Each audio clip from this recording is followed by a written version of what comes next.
Rouillet, donc je suis consultante en cybersécurité dans l'équipe Red Team d'AlgoSecure, donc la partie offensive. J'interviens généralement sur des audits web, des audits internes, externes et des missions Red Team.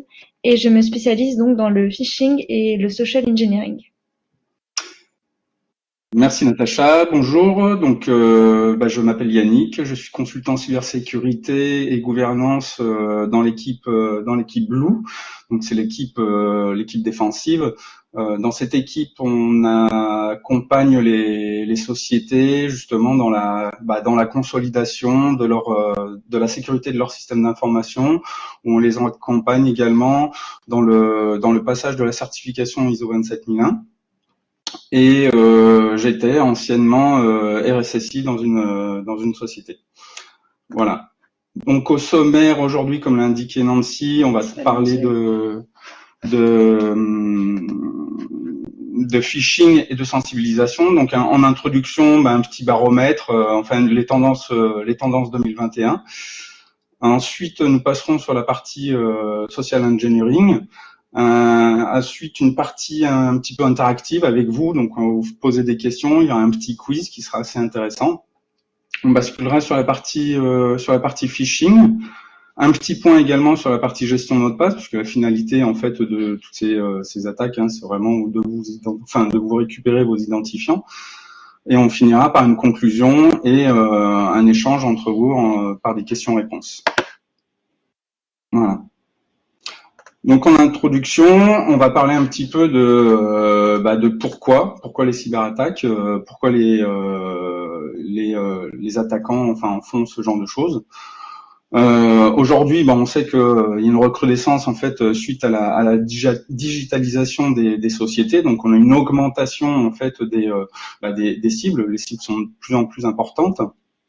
On remarque également une multiplication des interconnexions, donc soit entre des prestataires ou des partenaires, donc ce qui rend un petit peu la toile un peu plus faillible.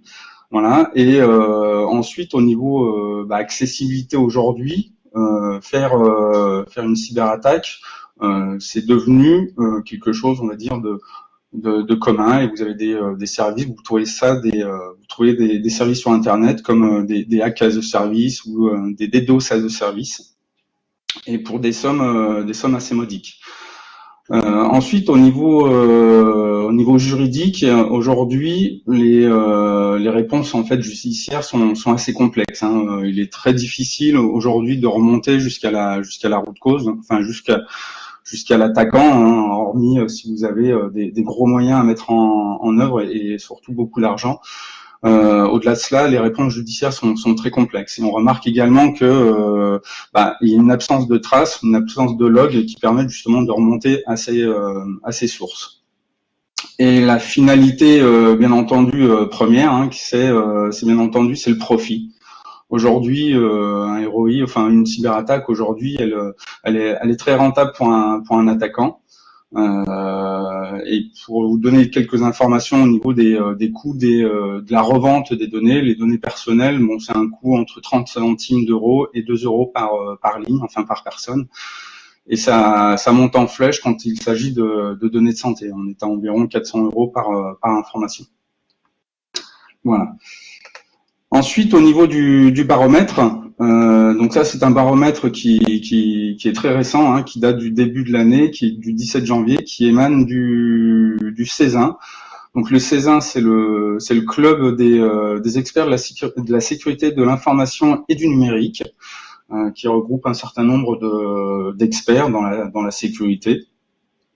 Et c'est un échantillon là qui porte sur à peu près 300 répondants qui sont membres du CESIN.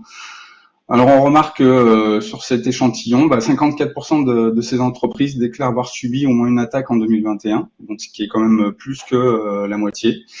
Sur ces attaques-là, vous avez 73% qui sont des attaques de type phishing.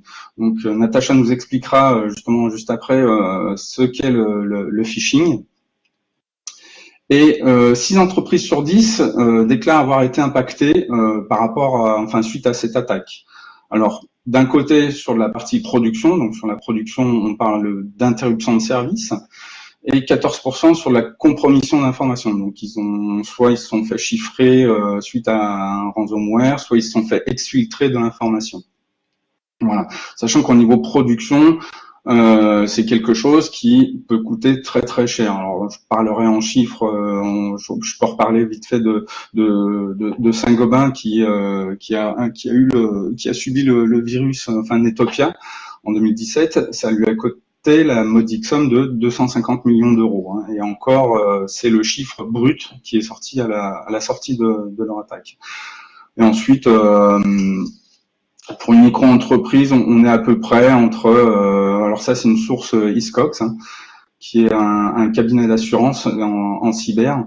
On est environ à 7500 € pour une micro-entreprise, donc ce qui n'est pas négligeable non plus.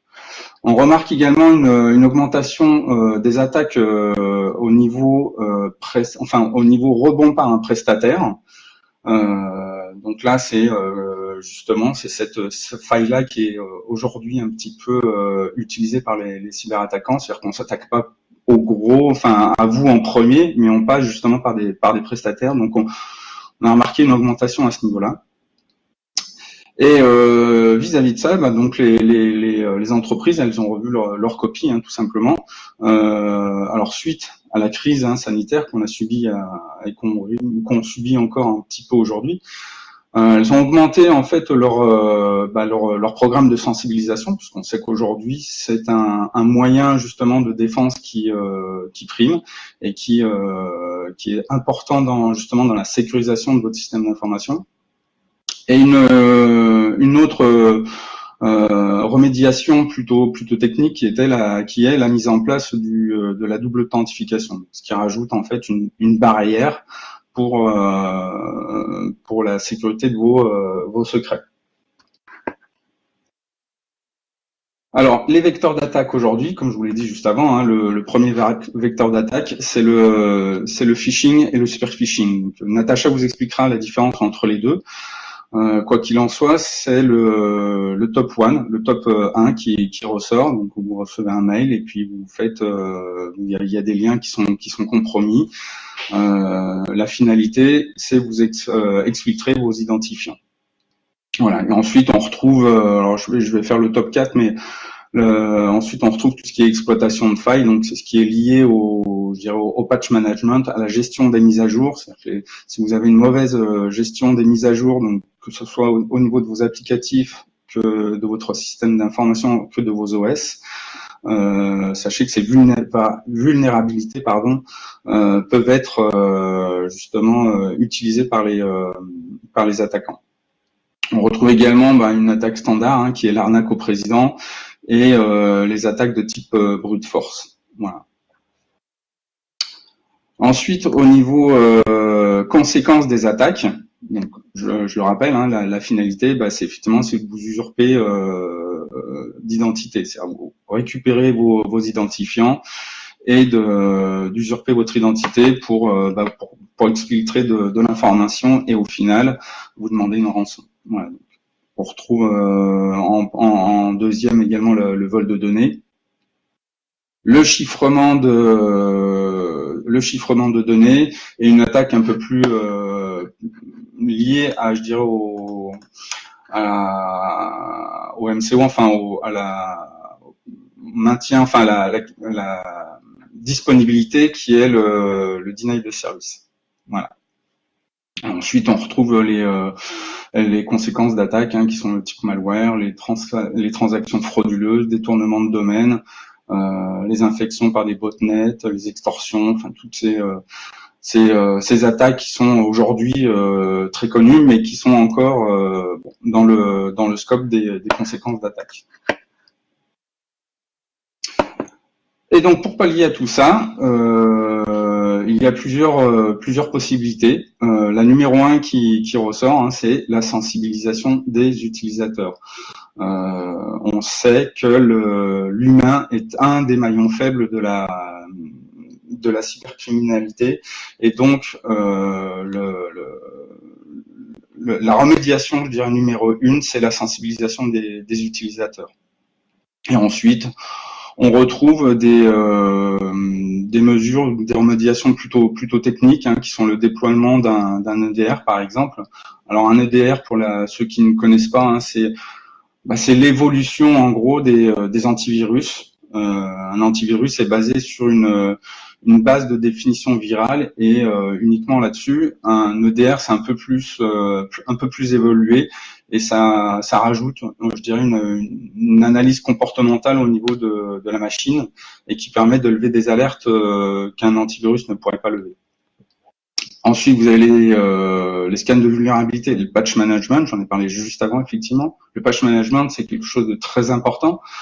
Il faut suivre les mises à jour, alors notamment les mises à jour de sécurité, que ce soit au niveau de vos OS ou de vos applicatifs.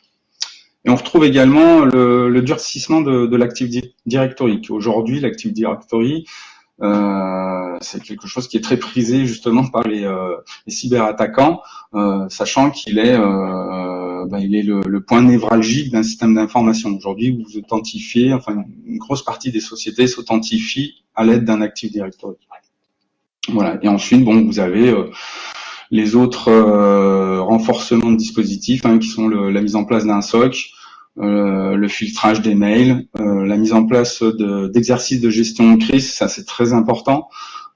Faut pas se retrouver non plus quand vous avez un PCA ou un PRA, donc un plan de continuité d'activité. Eh bien, c'est important de le tester régulièrement. Pourquoi ? C'est pas pour éviter justement d'être en mode pompier le jour où ça doit être en place. C'est arrivé justement lors du premier confinement où là, c'était un petit peu le mode panique. Et donc la mise en place, enfin le test de l'exercice de gestion de crise est très important à ce niveau-là. Voilà. Et donc ensuite vous avez sécurisation des backups, l'intégration de Threat Intelligence et la segmentation des réseaux si ce n'est pas déjà fait dans votre cas. Et donc, je vais revenir un petit peu sur le top 1, hein, qui était justement la sensibilisation des utilisateurs. Alors, qui sensibiliser et quand ? Je dirais que moi, en tant qu'ancien RSSI, je dirais qui ? Tout le monde. Et quand ? Le plus souvent possible. C'est très important d'être à la page, d'être toujours un petit peu sensibilisé en permanence, alors que ce soit sur différentes sensibilisations. Après, il y a certains cas, justement, par exemple, au niveau de l'arrivée d'un nouveau collaborateur, c'est important de le sensibiliser sur vos pratiques de sécurité, enfin de sécurisation de votre système d'information. Quand vous avez un nouvel arrivant, c'est très important de le sensibiliser là-dessus. Vous pouvez également faire cela quand il y a une publication ou un article qui arrive dans la presse par rapport à une attaque. On se dit toujours ça arrive qu'aux autres. Non, ça n'arrive pas qu'aux autres. Et quoi qu'il en soit, la question qu'il faut se poser, c'est pas ça. Enfin, quand est-ce que ça va ? Enfin, c'est surtout la question qu'il faut se poser, c'est quand ça va nous arriver. Donc, il faut être prêt à ce moment-là et être sensibilisé à ce niveau-là. Et donc, l'important, c'est également de faire un planning. Je dirais en tant qu'administrateur ou responsable de la sécurité, de planifier des sensibilisations de façon régulière, alors soit sous forme de webinaires comme aujourd'hui, ou sous forme avec des outils ou avec des outils des campagnes, par exemple des campagnes de phishing. On le verra juste après. Natacha va nous expliquer la construction d'une campagne de phishing. Et ensuite, de faire des sensibilisations ciblées. Donc, tenir compte du contexte de la personne, dans quel métier elle travaille, dans quel poste, et ensuite tout type de sensibilisation. C'est-à-dire que vous avez tout ce qui est le poste de travail, enfin le bureau propre, les risques Internet, le travail à distance, les bonnes pratiques et usages. Le phishing, donc là on en verra justement un extrait tout à l'heure, ou l'ingénierie sociale aussi, c'est quelque chose qui apparaît et qui est utilisé justement dans les cyberattaques. Et justement on le verra juste après, Natacha nous présentera justement cette notion d'ingénierie sociale. Et bien entendu, ne pas oublier les comptes à privilèges, qui sont des gens qui sont un peu plus exposés. Il faut pas croire que justement ces gens-là, c'est des gens aguerris, effectivement, mais ils sont plus exposés au risque. Donc c'est des gens qu'il ne faut pas oublier et sensibiliser, et peut-être justement leur faire des sensibilisations un peu plus spécifiques. Voilà. J'en ai terminé pour la partie introduction, et donc on va partir sur la partie social engineering, donc ingénierie sociale, et je laisse la parole à Natacha. Merci Yannick. N'hésitez pas à poser des questions dans le chat si vous avez des questions. Donc tout d'abord, on va commencer par définir l'ingénierie sociale. Donc aujourd'hui, les systèmes d'information tendent à être de plus en plus sécurisés techniquement. Donc les attaquants vont essayer d'exploiter la faille humaine. Et donc c'est là qu'intervient l'ingénierie sociale, qui fait référence à l'ensemble des techniques qui peuvent être utilisées pour influencer ou manipuler quelqu'un dans le but d'obtenir des informations ou de l'argent.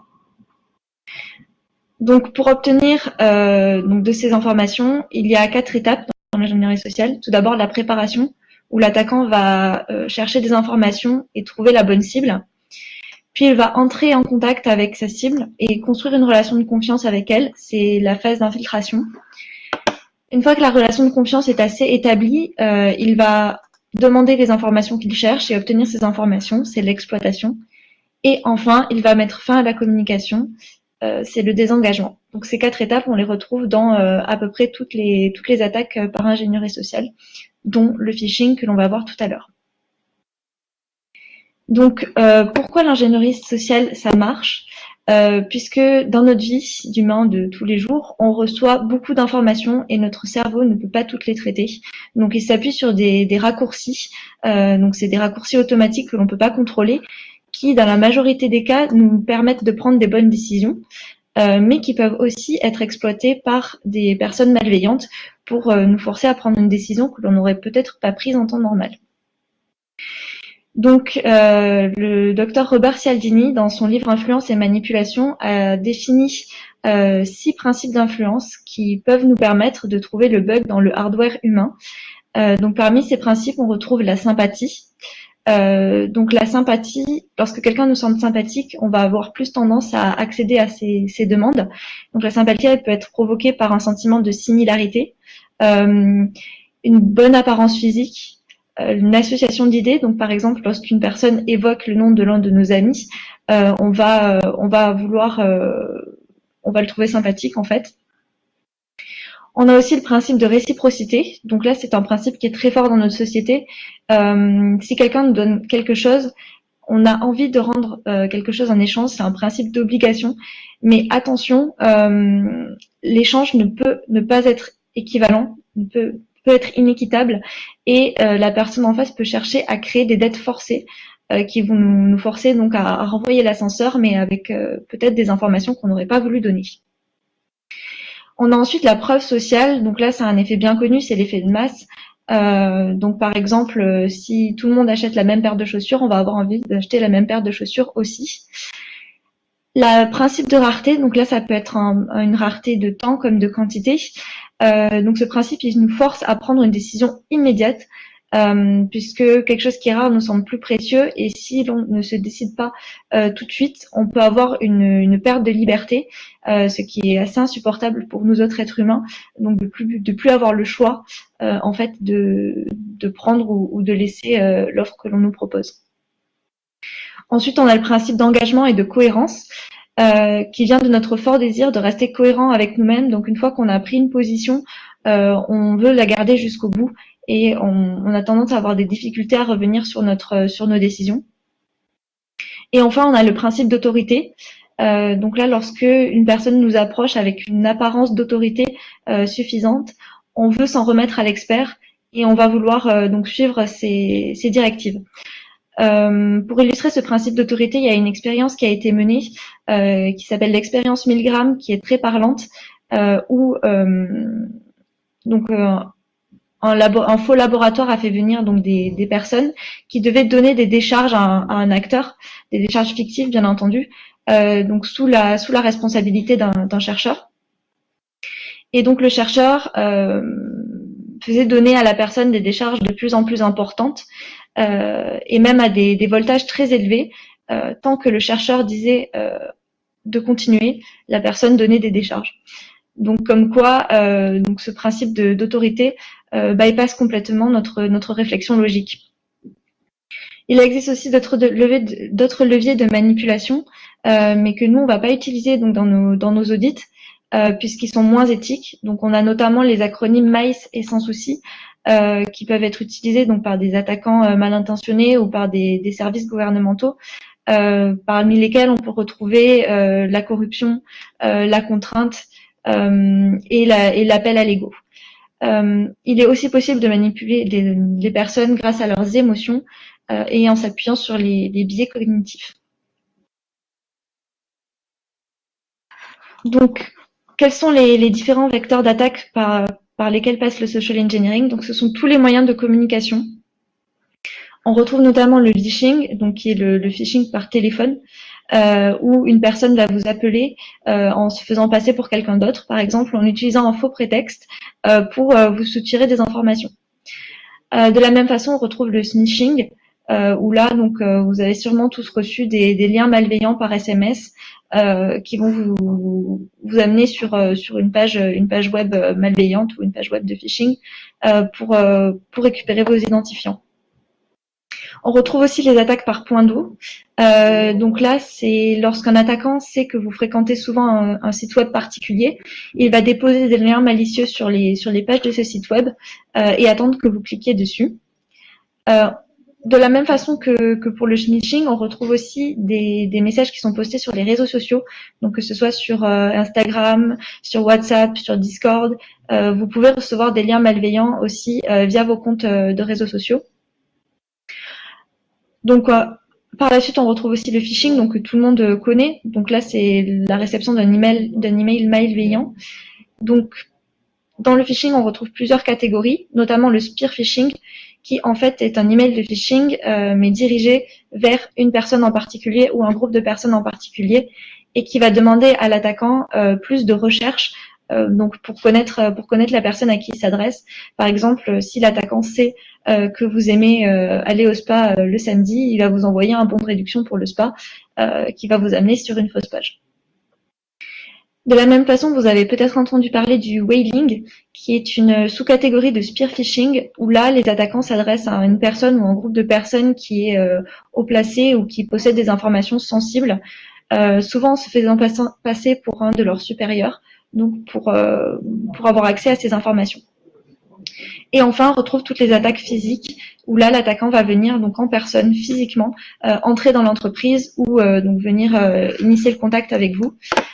Et dans les attaques physiques, il y a plusieurs techniques qui peuvent être utilisées par l'attaquant. On voit notamment le tailgating, où là, l'attaquant va profiter d'une personne qui lui tient la porte pour le suivre et rentrer dans l'entreprise. Le shoulder surfing, c'est lorsqu'une personne regarde un peu par-dessus votre épaule pour, par exemple, voir votre code de téléphone portable et va s'en souvenir par la suite. On a aussi l'utilisation d'APA avec des clés USB qui peuvent être laissées dans certains endroits en attendant que quelqu'un les prenne et les branche sur son ordinateur pour exécuter une charge malveillante.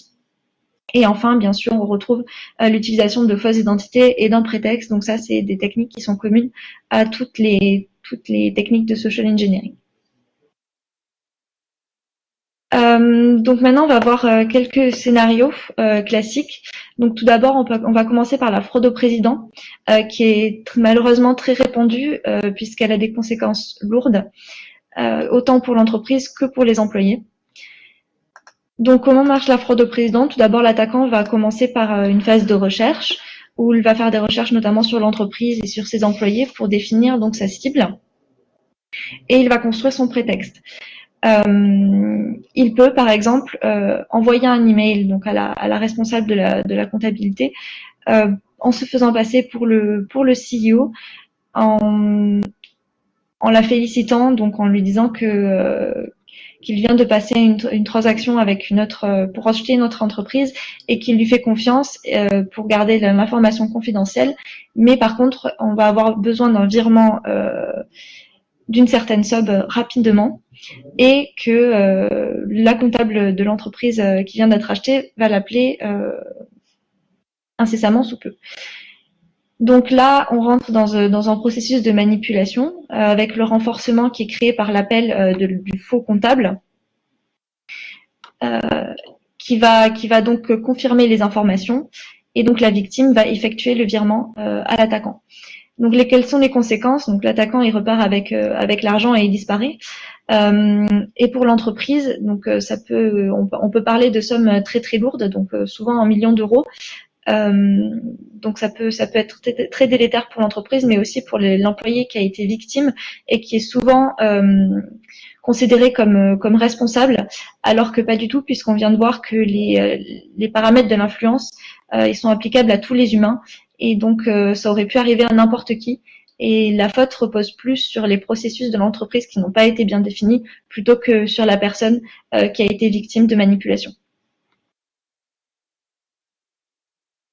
On peut voir maintenant un deuxième scénario. Donc là, j'ai choisi de vous présenter ce que nous on fait donc en mission Red Team physique. Donc comment ça se passe? On va tout d'abord entrer nous aussi dans une phase de recherche où l'on va faire des recherches sur l'entreprise et ses employés. Puis une phase de reconnaissance pour trouver donc quelles sont les protections physiques de l'entreprise, les caméras de sécurité, les portiques, les systèmes de badge. Et enfin, on va essayer d'entrer dans l'entreprise. Donc ça peut être en utilisant le tailgating. Donc jusqu'à nous retrouver en général face à une personne à l'accueil. Donc dans le dernier acting que l'on a effectué, le but était de se faire passer pour des réparateurs d'imprimantes pour entrer dans l'entreprise. Donc on a présenté à la personne qui était à l'accueil un faux email nous demandant d'intervenir sur les imprimantes et on a aussi simulé un coup de téléphone. Euh, dans l'idéal, ce qui aurait dû se passer, donc dans l'idéal pour nous, on aurait pu rentrer dans l'entreprise, déposer des clés USB malveillantes, donc les brancher à des PC déverrouillés, ou poser des implants sur le réseau qui nous aurait permis d'accéder au réseau interne. Et suivant la sécurité plus ou moins forte du réseau interne, on aurait pu accéder à des informations. Donc dans ce cas-là, la personne qui était à l'accueil a très très bien réagi, puisque voyant que l'intervention sortait donc des process qui avaient été définis par son entreprise, elle a demandé confirmation donc à ses supérieurs. Elle ne nous a pas laissé rentrer, donc ce qui est la bonne technique à utiliser. Donc maintenant, on peut voir comment se protéger. Donc en tant qu'utilisateur, le but c'est d'identifier la menace. Donc comme la personne à l'accueil, il faut demander confirmation de l'information et ne pas hésiter à la remettre en question. Surtout lorsqu'on se trouve en face de personnes que l'on n'a jamais vues, que l'on ne connaît pas. Il faut être à l'écoute de ses émotions et faire preuve d'esprit critique pour essayer de détecter donc les facteurs de l'influence. Bien sûr, ne pas laisser ses appareils déverrouillés sans surveillance, ça reste une bonne pratique générale. Et de manière générale, si quelque chose semble trop beau pour être vrai, c'est souvent trop beau pour être vrai. Donc il vaut mieux rester prudent et faire appel à son esprit critique et demander confirmation de l'information. Qu'est-ce qu'il est possible de faire en tant que responsable de la sécurité? Bien évidemment, sensibiliser ses collaborateurs pour les entraîner donc à identifier cette menace, mettre en place des processus et des protocoles pour qu'ils puissent détecter plus facilement les tentatives de social engineering. Les employés doivent aussi se sentir impliqués dans la sécurité de l'entreprise, puisque même si le facteur humain peut être une faille, les employés sensibilisés présentent la plus grande force de l'entreprise. Il faut effectuer des entraînements et des tests réguliers et bien sûr donc identifier les données sensibles et définir des protections pour ces données. Voilà. Donc maintenant on va passer à un petit quiz. Si vous avez des questions, toujours pareil, n'hésitez pas à poser les questions dans le chat. Donc là, sur ce quiz, vous aurez 15 secondes pour identifier si les mails que nous allons vous présenter sont des emails de phishing ou non. Donc on va démarrer tout de suite. Alors n'hésitez pas à répondre, ça reste un quiz anonyme. Vos noms n'apparaîtront pas, c'est juste voilà pour se tester aussi. Allez, on voit le premier.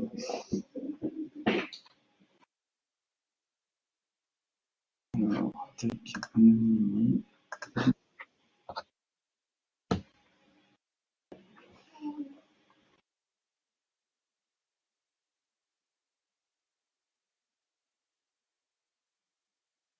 Allez, 5 secondes.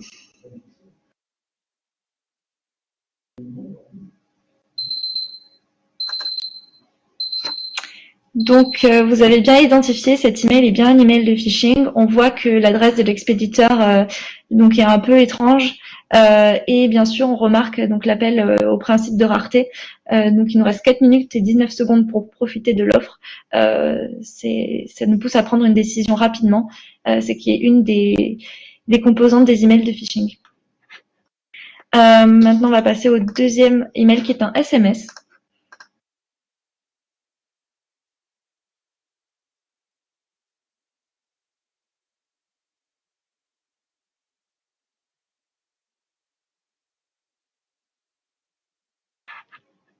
Cinq secondes.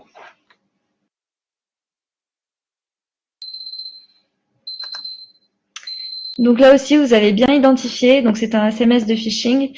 Le domaine amélie-2022.fr n'est pas le domaine de l'assurance maladie. Alors pour le moment, on a un score 100% là. Ouais, bravo à vous. Mais ça va se compliquer. Voilà.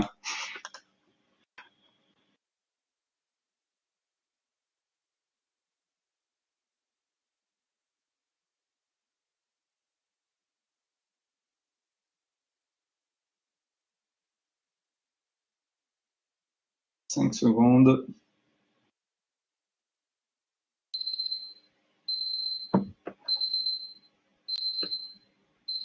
Voilà.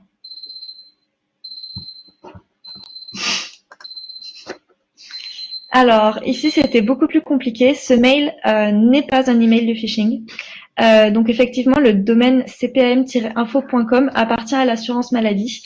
Donc, si vous le tapez sur votre navigateur, vous allez retomber sur le site Amélie. Parfois, les liens contenus dans les emails de sites légitimes ressemblent beaucoup à des emails de phishing ou à des liens d'emails de phishing. C'est pourquoi il est préférable donc d'accéder au site directement depuis le navigateur internet et de manière générale ne pas cliquer dans les liens contenus dans les emails. Allez.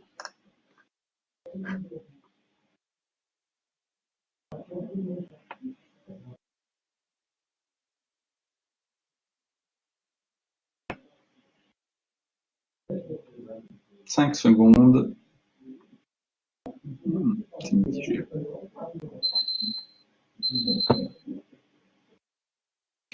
Alors cet email est un email de phishing et en fait c'est un email de phishing que l'on utilise parfois donc dans nos campagnes de sensibilisation au phishing. Il reprend le template utilisé par Microsoft, mais on retrouve donc l'appel aux émotions. Donc il faut pour récupérer l'accès à notre compte quand on effectue une action. On voit aussi que le nom de domaine utilisé comporte des fautes d'orthographe, donc il manque des lettres. Donc, il faut bien être attentif au nom de domaine utilisé. Allez, encore un.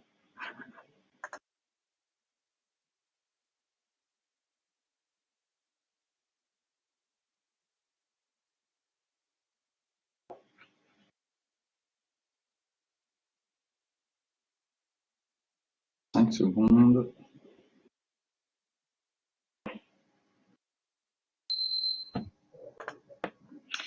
Cet email n'est pas un email de phishing. Alors là, c'est très difficile puisque c'est vrai qu'on voit le lien qui a l'air très étrange en bas de l'email. Mais toujours pareil, donc parfois, je ne sais pas pourquoi, les liens envoyés par les sites légitimes ressemblent beaucoup à des liens de phishing et des emails de phishing. Donc si vous attendez la distribution du mail, vous pouvez directement aller sur le site internet en passant par votre navigateur.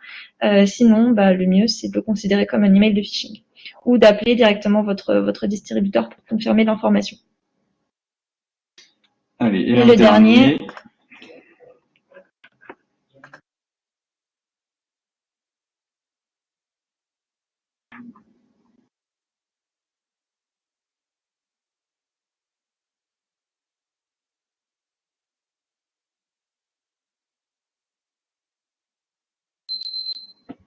Bon, je crois que l'abonnement à 2 € pour un an, personne n'y a cru. Hein.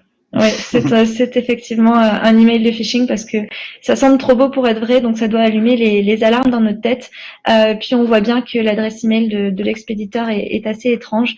Et donc le lien renvoie vers un document qui est stocké donc chez Google, mais qui reste donc un lien de redirection vers des sites malveillants. Voilà, donc vous avez bien répondu. Donc c'est vrai qu'il y a des questions qui sont un peu plus difficiles, donc je vous invite à rester vigilant aux emails de phishing. Et puis tout de suite, on va voir un peu plus en détail en quoi consiste le phishing. Alors, comment on prépare une campagne, donc que ce soit pour des attaquants ou nous, lorsqu'on crée donc des campagnes de sensibilisation au phishing, on commence toujours par l'étape de recherche en source ouverte.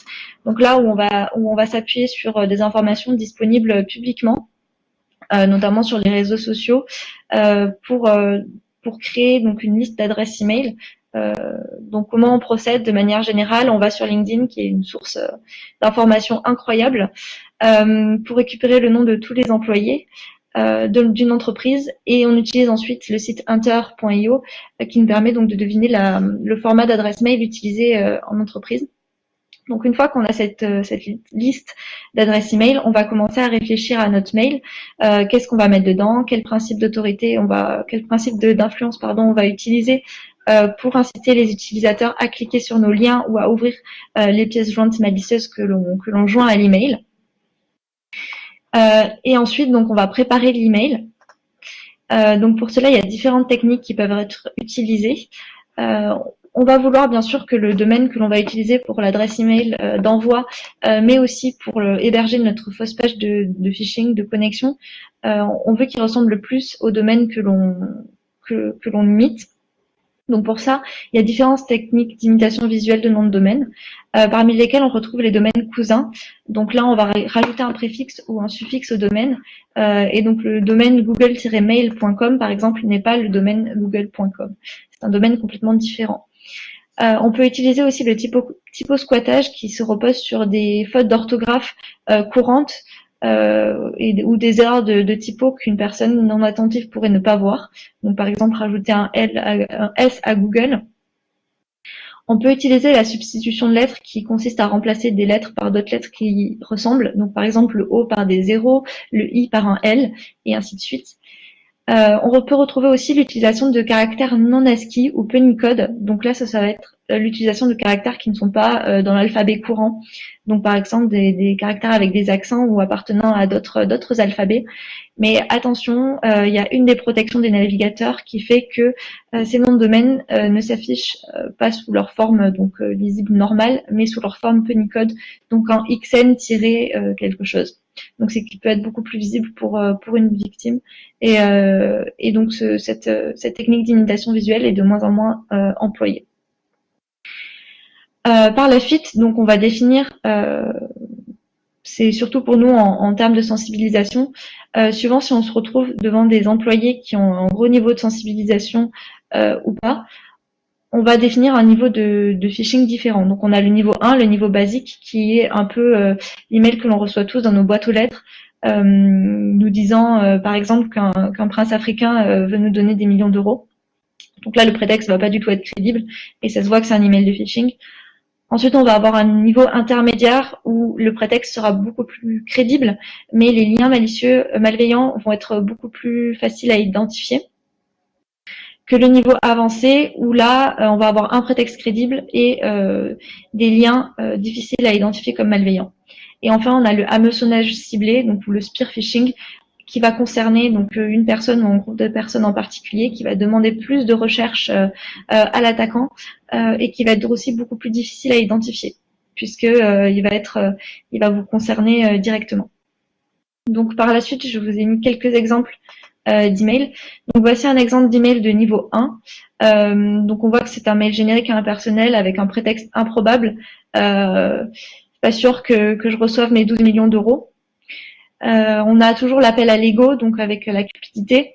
Le principe de cohérence va être engagé ici parce que l'attaquant nous demande donc d'entrer en contact avec une personne, et une fois qu'on va entrer en contact avec cette personne, qu'on va commencer à discuter, pour rester cohérent avec nous-mêmes, on va commencer à faire des actions donc, pour cette personne qui vont devenir de plus en plus grandes. On retrouve aussi quelques fautes d'orthographe donc dans le mail qui est en anglais, et on voit bien que l'adresse d'envoi est suspecte. Ensuite, voilà un exemple d'email de niveau 2. Donc là, on a un prétexte beaucoup plus crédible. Donc, ce serait un email de Microsoft. Il n'y a pas de faute d'orthographe. Et il utilise le principe de rareté de temps, puisque on voit écrit vous devez confirmer sous 24 heures que vous êtes l'auteur de l'activité récente, et si vous effectuez pas cette vérification, votre compte sera supprimé. Donc là, le but c'est de faire peur donc à l'utilisateur et de lui faire croire donc qu'il n'a pas le temps de se décider, il faut qu'il le fasse tout de suite. C'est un email moyennement travaillé puisqu'on retrouve quand même les liens suspects qui sont très visibles et facilement identifiables. Et enfin, voici un email donc de niveau 3. Donc là, on a un message personnalisé, donc avec le nom, prénom, un prétexte qui est plutôt crédible donc pour les utilisateurs du service Trésor IT. On retrouve donc l'utilisation du principe d'autorité à travers la réutilisation de la charte graphique donc de l'entreprise. Le lien est caché et l'adresse d'envoi est aussi difficile à identifier puisque donc elle utilise le principe de typosquattage. Donc il y a une inversion de lettres, mais quelqu'un qui n'est pas forcément attentif peut ne pas le voir. Donc voilà un email de phishing qui est plus difficile à identifier comme tel. Donc que peut-on faire pour se protéger du phishing? En tant qu'utilisateur, le but est d'identifier l'email. Donc pour identifier l'email, qu'est-ce qu'on fait? On vérifie l'expéditeur. On passe la souris au-dessus du lien pour vérifier sa forme, sa vraie forme et regarder donc s'il semble suspect ou non. Lorsqu'on lit l'email, on vérifie donc la forme et le fond. Est-ce que ça nous fait réagir? Est-ce que ça suscite des émotions fortes chez nous? Et là, il faut faire preuve d'esprit critique pour identifier donc les facteurs de l'influence et signaler l'email. Bien sûr, de manière générale, il vaut mieux ne pas cliquer sur les liens qui sont contenus dans les emails. Et que peut-on faire en tant qu'administrateur? On peut implémenter l'authentification à double facteur, mais on verra tout à l'heure qu'il faut qu'elle soit bien implémentée et qu'elle ne constitue pas une protection à 100%. Bien sûr, l'utilisation d'un antivirus et de filtres anti-spam permet de diminuer le volume d'emails reçus. Il faut sensibiliser toujours ces utilisateurs pour qu'ils puissent identifier l'email et mettre en place un système de signalement pour qu'ils puissent signaler les emails suspects et éviter donc à d'autres personnes de se faire piéger. Une autre technique qui peut être employée aussi, c'est ne pas charger le contenu distant, donc les images par exemple dans les mails, pour ne pas donc donner le signal aux attaquants que l'email a bien été ouvert et que l'adresse email est valide. Sinon ils vont renvoyer en fait d'autres emails. Voilà, donc concernant la double authentification, pourquoi il faut faire attention? Alors c'est une très bonne mesure de protection, mais il y a un bémol quand même sur les méthodes d'authentification, notamment par SMS et par application. Pourquoi? Parce qu'il existe différentes techniques qui permettent à un attaquant de bypasser ces méthodes. Notamment, donc, on peut avoir une attaque en temps réel via social engineering où on demanderait à une personne par téléphone son code et l'attaquant le rentrerait directement de son côté. Mais aussi, on a des attaques man in the middle qui sont transparentes pour l'utilisateur, donc on voit rien du tout, qui commencent toujours par un email de phishing. Donc, on se rend sur un faux domaine qui est contrôlé par l'attaquant, qui va donc relayer les informations qui viennent du vrai domaine et intercepter les identifiants et le code one-time password. Et donc, une fois que la connexion a été établie, il va récupérer le cookie de session de l'utilisateur donc pour accéder à sa session et son compte. Aujourd'hui, il existe différents outils pour réaliser ce type d'attaque, comme EvilNginx 2 et Muraena. Donc, c'est quelque chose qui peut être assez répandu pour les attaquants. Donc, il est nécessaire de garder à l'esprit que même si la 2FA est activée, il faut rester vigilant aux emails de phishing. Et comment donc se protéger et implémenter une double authentification efficace? La meilleure façon reste d'utiliser donc des clés hardware, donc qui se basent sur un principe de clés publiques et clés privées et qui est compatible avec beaucoup de services aujourd'hui. Donc l'attaquant ne peut pas intercepter de la même façon que pour un SMS par exemple les identifiants. Mais toujours pareil, ça peut être contourné par social engineering. Donc la meilleure façon, ça reste donc de sensibiliser ses utilisateurs au social engineering, ne pas cliquer sur des liens de phishing et bien sûr donc utiliser des mots de passe forts. C'est ce dont Yannick va nous parler tout de suite. Effectivement, donc ce que vient d'expliquer Natacha, hein, donc la finalité en fait de ces attaques, hein, le phishing ou le spear phishing, hein, c'est effectivement de vous exfiltrer vos identifiants et de les récupérer pour ensuite compromettre vos identifiants et vous exfiltrer de l'information. D'où l'importance d'avoir une bonne gestion de mots de passe. Et donc on va commencer justement par vous expliquer ce qu'est un mot de passe pour vraiment simplifier les choses. Hein. Donc un mot de passe c'est un secret tout simplement qui permet de vous authentifier à des applications, enfin à vos applications, à un portail web ou à vos espaces personnels. En tout cas, c'est ce qui permet justement de protéger l'information qui vous est personnelle. Aujourd'hui, le mot de passe, bon, c'est un niveau d'authentification de sécurité faible, surtout quand il est, je dirais entre guillemets, il est mal mis en place. Par exemple, tout simplement, il y a si vous utilisez un mot de passe faible, ou si vous utilisez le même mot de passe pour l'ensemble de vos applications ou de vos espaces personnels. Il existe d'autres méthodes d'authentification qui sont les méthodes par biométrie, donc tout ce qui est identification faciale par le doigt ou les yeux ou vocale. Donc ça fonctionne assez bien, même si certaines restent faillibles. Et comme l'expliquait Natacha juste avant, vous avez aussi le système de double authentification, donc la 2FA ou MFA, c'est Multiple Factor Authentication ou 2FA, donc ça avec deux passages, ou l'OTP, donc c'est le One Time Password, c'est un mot de passe que vous recevez par email et qui a une durée de vie en général très limitée dans le temps, donc ce qui permet d'avoir une sécurité à ce niveau-là. Ou vous pouvez le recevoir également par SMS et ou utiliser justement des soft tokens. Donc ça, c'est des applications que vous mettez sur votre mobile, smartphone, qui vous permet d'avoir un identifiant également limité dans le temps, ou encore l'utilisation de clés comme l'expliquait Natacha juste avant, des BBK. Voilà. Ce qu'il faut savoir également, c'est que dans la vie d'un mot de passe, celui-ci, il est faillible pendant toute la durée de sa vie.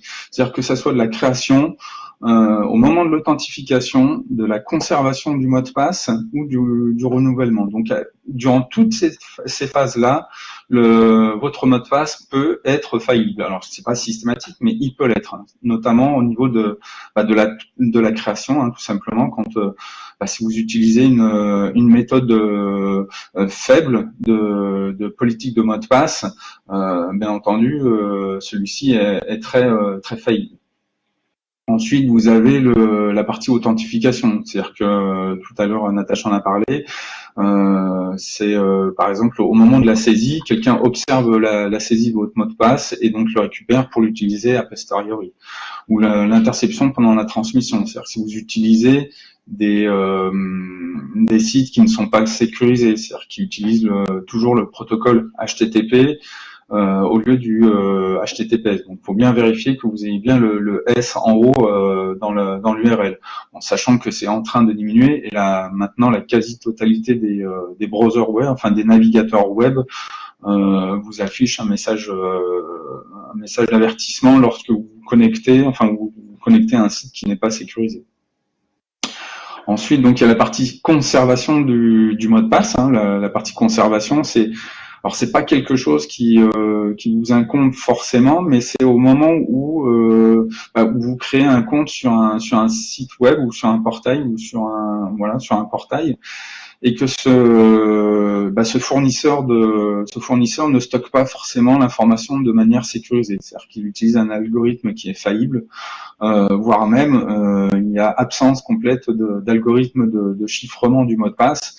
Et ce qui fait que vous retrouvez, vous pouvez potentiellement retrouver votre mot de passe votre login et votre mot de passe en clair dans des dictionnaires qu'on retrouve maintenant sur Internet et qui sont en plus utilisés ensuite par la suite par des outils pour craquer les mots de passe. Voilà, ça constitue en gros des bases de données qui sont gigantesques aujourd'hui, des index et qui permettent d'avoir de passer et faire ce qu'on appelle du force boot.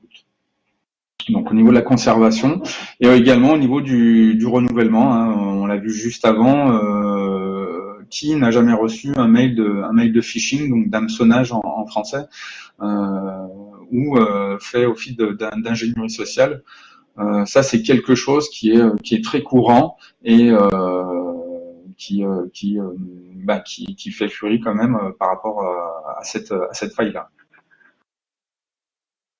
Ensuite, là un petit tableau que j'ai récupéré dernièrement, donc c'est les derniers chiffres par rapport à une analyse donc de Hive System qui nous explique que quasi instantanément un mot de passe peut être cassé même s'il fait 11 chiffres ou qu'il est complexe sur 6 caractères. Voilà, sachant qu'aujourd'hui les matériels sont de plus en plus rapides, perfectionnés, et qu'il est quasi à la portée de n'importe qui aujourd'hui. Cette méthode-là, en fait, ce cassage, c'est basé sur du HMD5, donc c'est une méthode de chiffrement en fait du mot de passe. Donc c'est pas un mot de passe en clair, mais c'est un mot de passe qui est chiffré, et c'est une méthode qui est irréversible. Mais il est facile de retrouver l'empreinte a posteriori, c'est-à-dire password, de toute façon ça donnera toujours la même empreinte. Voilà, et comme je l'ai dit juste avant, le matériel aujourd'hui est à la portée de tout le monde. Donc ce tableau-là, c'est basé sur 8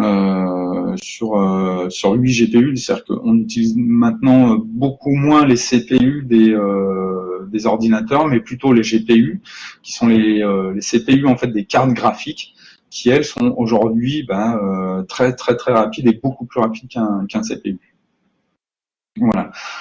Donc pour vous montrer, pour vous donner quelques chiffres, vous avez dernièrement le ROCU. Donc comme je vous l'ai dit juste avant, c'est un dictionnaire qui est constitué aujourd'hui. Alors il était annoncé, il faisait quelques gigas ou une centaine de gigas, je crois. Donc c'est un fichier texte qui contenait à peu près 8 milliards de mots de passe.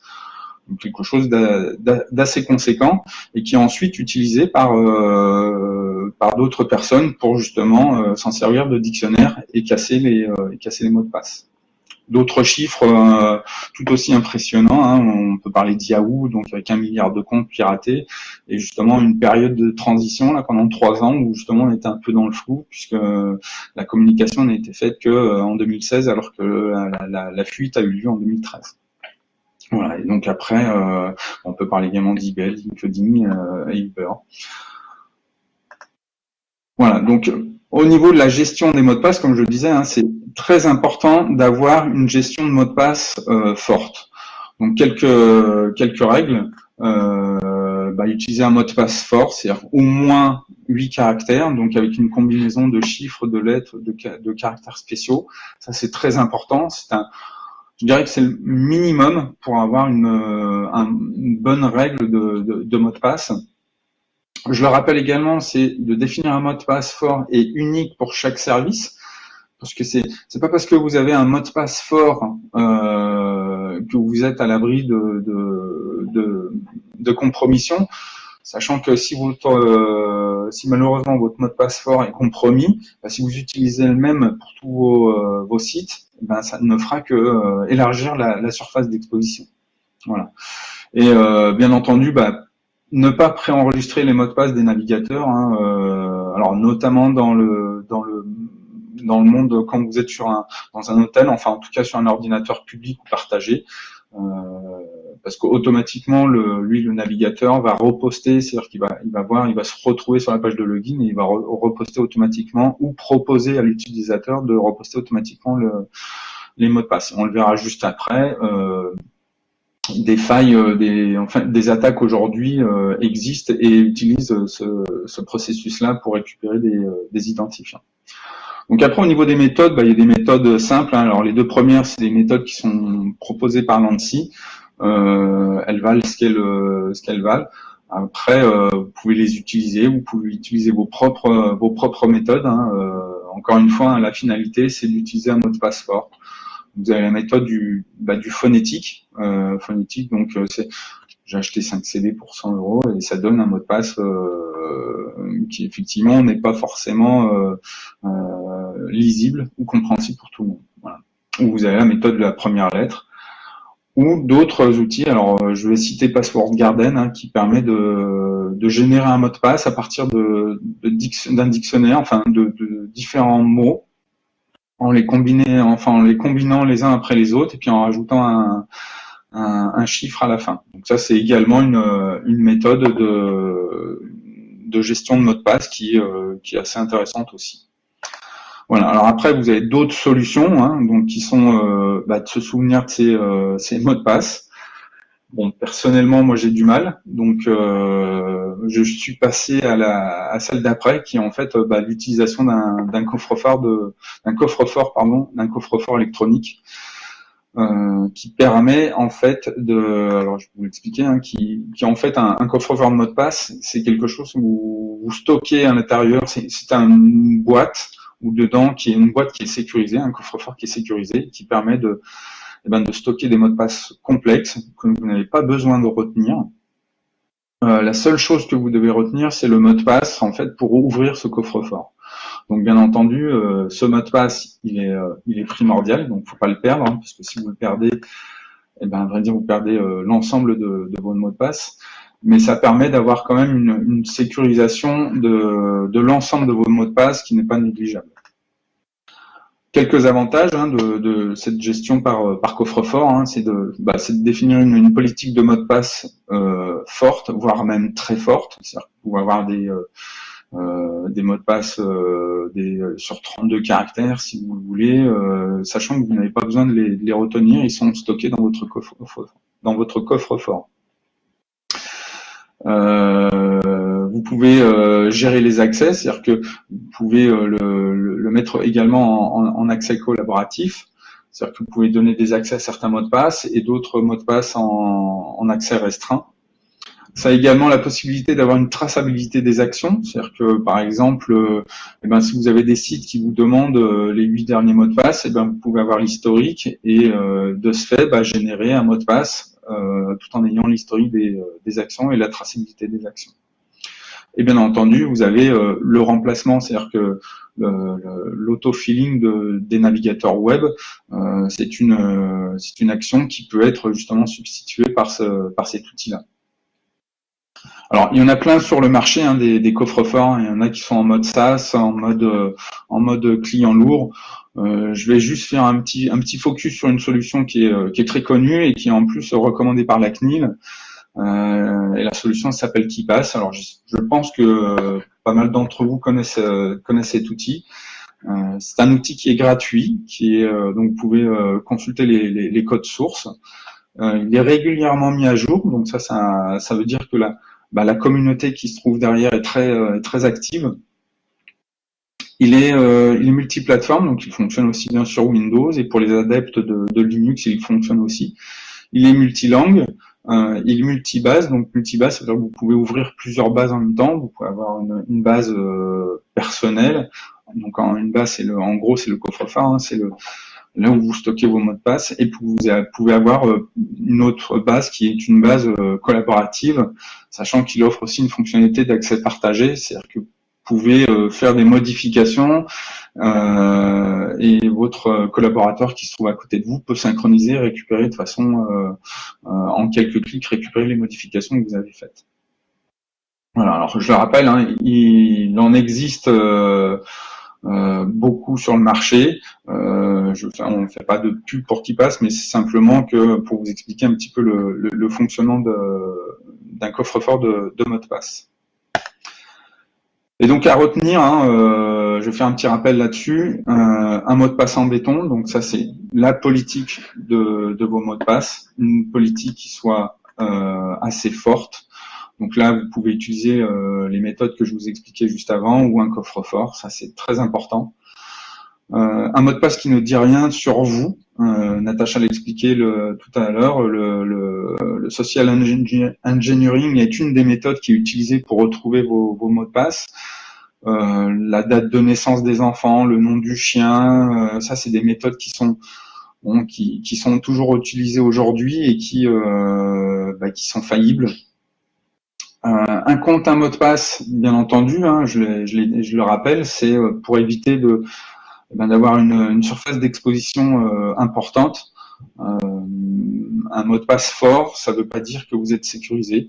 Donc, si vous utilisez ce même mot de passe fort pour l'ensemble de votre compte, vous ne faites qu'augmenter votre surface d'exposition en cas de compromission. Et puis, bien entendu, deux cadenas valent mieux qu'un. Là, c'est l'utilisation du multifacteur, donc le 2FA.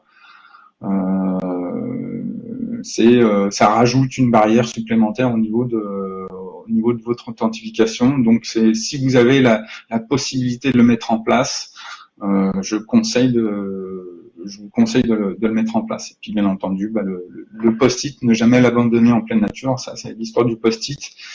Bien entendu, on l'a vu, on le sait, c'est quelque chose vraiment à proscrire. Voilà, je crois qu'on a fini pour la partie des mots de passe. On va regarder sur la partie chat s'il y a des questions. Fini les post-it, oui, effectivement. Ouais. Mais ça existe encore. Hein. J'en ai vu il n'y a pas si longtemps que ça. Donc ça existe encore malheureusement. Christophe, pour aller vers plus efficace et plus moderne pour créer et mémoriser sans effort des mots de passe complexes, variés, modifiables, souvent sans souci. Alors, World Password, le nouveau jeu. Ah, je connais pas. Donc, on ira voir juste après. Et donc, on va finir par la conclusion. Alors, les cyberattaques aujourd'hui, elles sont de plus en plus, elles évoluent dans le temps, elles sont de plus en plus évoluées, elles sont de plus en plus perfectionnées. Natacha nous a très bien résumé toute la partie phishing, social engineering. Et on fait face aujourd'hui des nouvelles attaques un peu plus sournoises, un peu plus intelligentes, qui sont par exemple le deepfake, dont on a vu un exemple dernièrement sur le conflit justement russe-Ukraine. Et les attaques de supply chain qui sont, alors je peux nommer SolarWinds, qui est une cyberattaque qui a eu lieu aux États-Unis en décembre 2020, qui a compromis, je crois à peu près 20 000 clients. Donc ça se fait c'est passé par une mise à jour d'un agent qui était installé sur l'ensemble des postes des clients de cette société. Et on s'est retrouvé avec une compromission qui était assez importante. Voilà. Et prochainement, donc, alors ça c'est un petit peu une boule de cristal, mais on s'attend effectivement suite à l'arrivée des objets, enfin et surtout de la 5G, à une augmentation en fait des points de diffusion, une augmentation de la bande passante et ce qui risque peut-être, j'ai pas une boule de cristal non plus, mais on s'attend peut-être à une augmentation des attaques de type DDoS et qu'elles seront encore plus fortes puisque la bande passante sera d'autant plus forte. Voilà. Il y a également, je vous l'avais dit tout à l'heure, des nouvelles attaques qu'on appelle le browser in the browser, qui sont des attaques qui simulent en fait des fenêtres d'authentification comme vous le faites, c'est-à-dire que aujourd'hui beaucoup de sites vous demandent, vous pouvez vous connecter avec votre compte Facebook, votre compte Google ou votre compte Outlook. Aujourd'hui, c'est une attaque qui est en recrudescence, donc faites très attention parce qu'elles sont limitées à la perfection. Donc, quand vous allez sur des sites que vous ne connaissez pas trop, enfin qui sont nouveaux pour vous et qui ne sont pas sûrs, donc vous vous posez la question, faites attention lorsqu'ils vous le demandent et que vous avez pris l'habitude de vous authentifier avec vos comptes Facebook ou Google, c'est très important.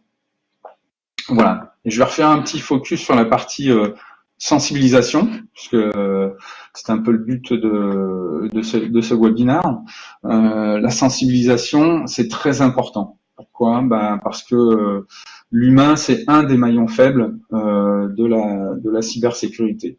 Et la principale défense pour un humain, c'est d'être sensibilisé. La technologie ne va pas répondre et tout résoudre aux problèmes. Donc l'idée, c'est vraiment de sensibiliser vos utilisateurs. Alors je m'adresse essentiellement, je dirais, aux responsables de la sécurité, pour éviter justement de subir une attaque qui est en général dévastatrice pour une société. Et un dernier point sur la partie justement phishing et social engineering, un petit rappel, hein. Prenez vraiment le temps de la réflexion avant d'ouvrir un mail ou une pièce jointe, c'est très important. Petit rappel sur ce que disait Natacha tout à l'heure, vérifiez l'expéditeur, enfin au moins les adresses mail qui apparaissent en haut. Si elles vous semblent suspectes, n'ouvrez pas le mail. Vérifiez les liens, donc là c'est un passage avec l'infobulle, passage de la souris sur les liens, vous verrez l'infobulle. Et là, si les liens sont suspects également, donc faites très attention. Vérifiez la forme et le fond. On l'a vu tout à l'heure sur les différents quiz. Hein, c'était pas évident dans tous les cas. Donc c'est des mails qui sont aujourd'hui de plus en plus perfectionnés. Les fautes d'orthographe, il y en aura peut-être de moins en moins. Donc vérifiez bien aussi cela au niveau de la forme et du fond. Et si vous avez un doute, contactez l'expéditeur. C'est un peu c'est une double authentification, c'est une double vérification. Hein. C'est-à-dire si vous avez un doute, appelez votre expéditeur et vérifiez avec lui et confirmez avec lui que c'est bien l'émetteur du mail. Et encore une fois, méfiez-vous des principes d'influence qui sont des signes aussi, qui sont des signes précurseurs, hein, la sympathie, l'urgence, mais il y en a bien d'autres, tous ceux qu'a cité Natacha tout à l'heure. Voilà.